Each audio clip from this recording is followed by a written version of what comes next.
Hoje é dia de atender sugestão de pauta de vocês aqui no canal. No último vídeo, o Davidson Ronald pediu que eu fizesse uma lista sobre as melhores atuações nunca indicadas ao Oscar. O pedido será atendido, Davidson, e eu trago uma lista focada nos últimos 10 anos do Oscar.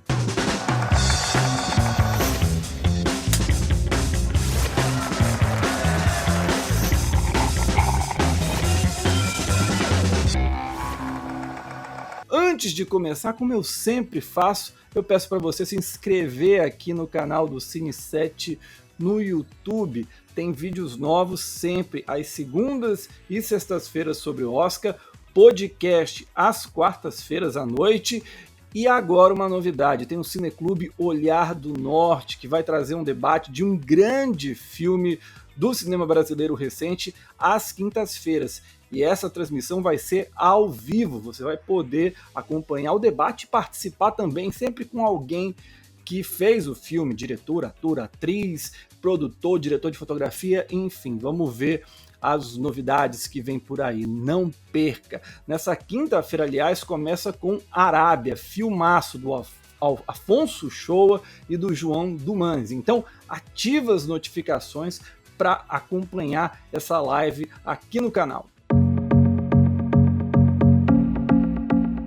Vamos começar essa lista no Oscar de 2020, quando o irlandês foi caindo semana após semana na temporada de premiações. E o símbolo dessa queda completa foi a esnobada ao Robert De Niro em melhor ator. O astro, 2 vezes ganhador do Oscar, faz uma atuação mais contida do que o costume no excelente drama de máfia do Martin Scorsese. O caráter reflexivo e o peso da violência em O Irlandês são demonstrados muito bem pelo Robert De Niro, no melhor trabalho dele em anos. O atenuante da academia é que aquela temporada de premiações em melhor ator estava muito pesada, tinha trabalhos excelentes como o do Adam Driver em História de um Casamento, Joaquin Phoenix, o vencedor de O Coringa, Jonathan Pryce de Dois Papas e também o Antônio Bandeiras de Dor e Glória. Porém, ainda assim, eu tiraria o Leonardo DiCaprio de Era Uma Vez em Hollywood para colocar o nosso querido Robert De Niro.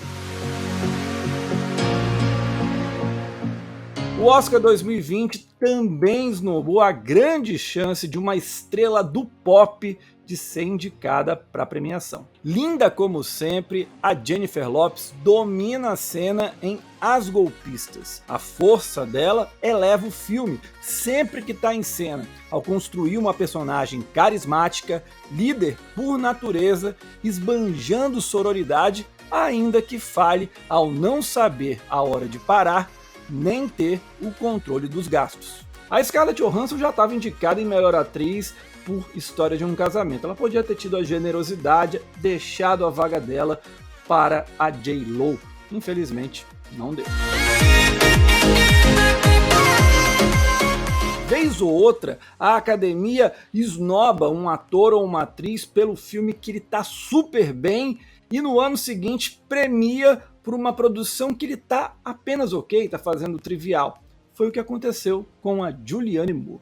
Em Mapa para as Estrelas, ela foi premiada no Festival de Cannes e indicada ao Globo de Ouro. Porém, a academia resolveu não nomeá-la em 2014 na categoria de melhor atriz coadjuvante. No filmaço do Cronenberg, a estrela atua no limite da sanidade, sempre a ponto de explodir. No Oscar de 2014, em atriz coadjuvante, a academia, em vez de indicar a Julianne Moore por Mapa para as Estrelas, ficou com a Julia Roberts, de Álbum de Família, e a Sally Hawkins, de Blue Jasmine.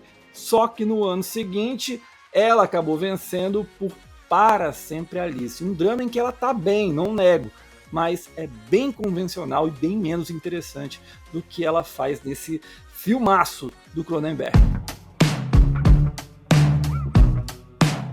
O 7º lugar também é de um personagem com um parafuso a menos. Pálido, emagrecido e com olheiras assustadoras, o Jake Gyllenhaal se transforma em O Abutre. A composição visual se alia a uma insanidade no olhar para dar a dimensão de um sujeito que se perde diante da violência de Los Angeles, na ambição desmedida e em um jornalismo sensacionalista disposto a tudo. Ok, 2015 também tinha grandes candidatos, mas se eu fosse tirar alguém para colocar o Gyllenhaal, seria o Bradley Cooper, de Sniper Americano.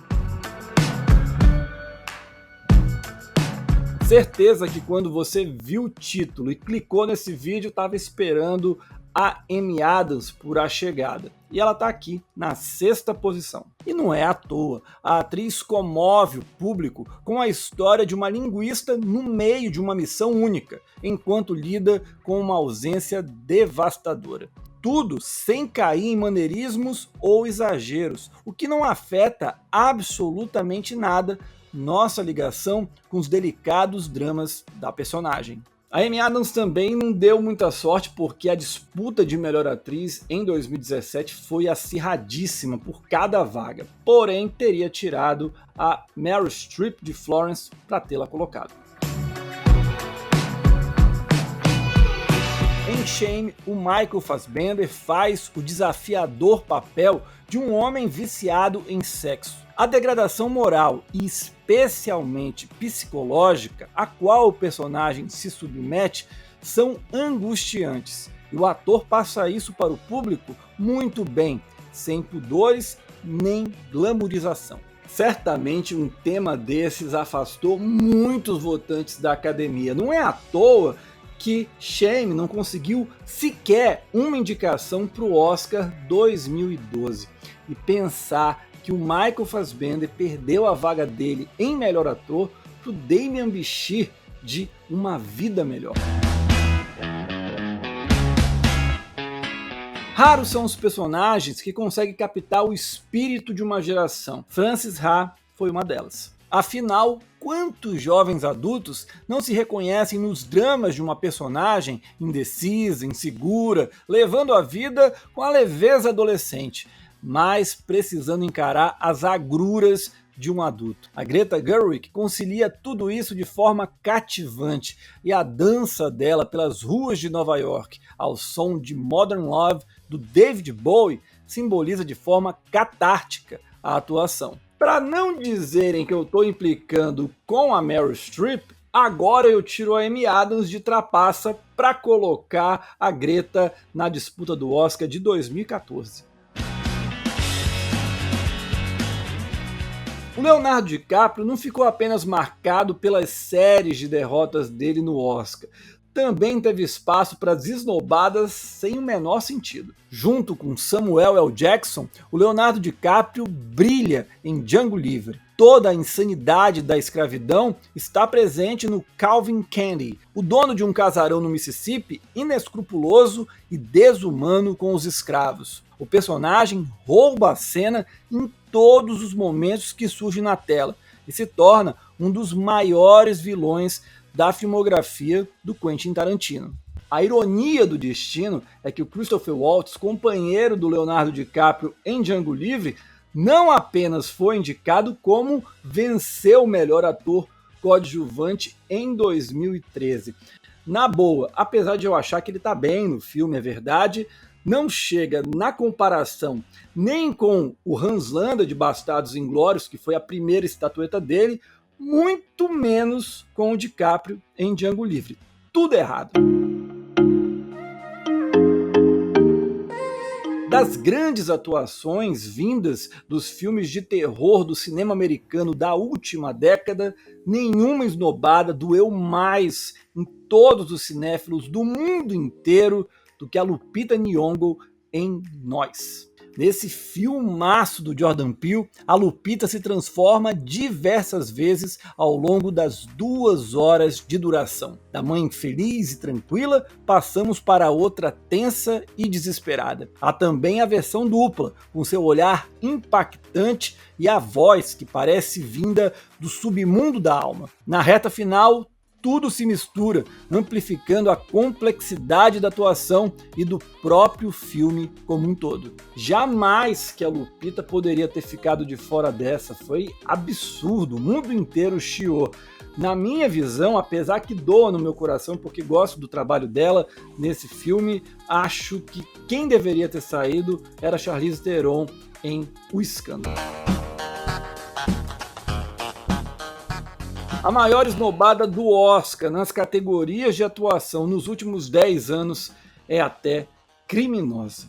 Como pode a Academia não ter indicado a Tilda Swinton por Precisamos Falar sobre Kevin em 2012? A atriz coloca em xeque o mito do amor materno incondicional e da felicidade familiar através de uma personagem cansada e frustrada em não conseguir atingir esse pseudo papel social que cabe a ela. Das dezenas de grandes atuações, essa é sem dúvida nenhuma a melhor da carreira da Tilda. Igual a Shame, Precisamos Falar sobre Kevin deve ter sofrido dentro da Academia muita rejeição. É uma produção que causa desconforto demais e tem gente lá que foge disso.